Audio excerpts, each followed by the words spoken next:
আমার মনে হয় আমরা যথেষ্ট দেখেছি পুরো বিশ্বের যে মানবতা আজকে ব্যর্থ হয়েছে, পুরো বিশ্বের যে বিভিন্ন সংস্থা ইউএন থেকে শুরু করে international court of justice, ICC সকলে চরমভাবে ব্যর্থতার পরিচয় দিয়েছে।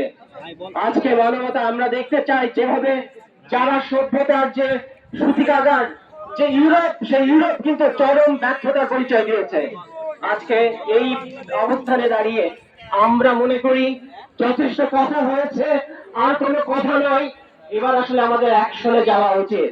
যারা সারা মুসলিম বিশ্বের কাছে আমার আহ্বান থাকবে, আসেন আমরা সবাই এক হই।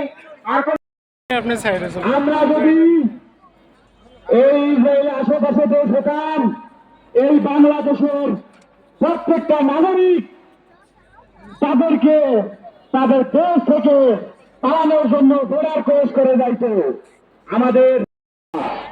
সেই সাথে আমি বলবো প্রত্যেকটা ইসরায়েল পণ্য আপনারা বয়কট করবেন।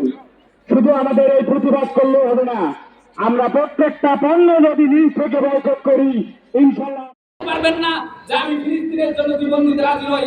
আমরা সবাই ফিলিস্তিনের জন্য নিজের জীবন দিতে রাজি আছি।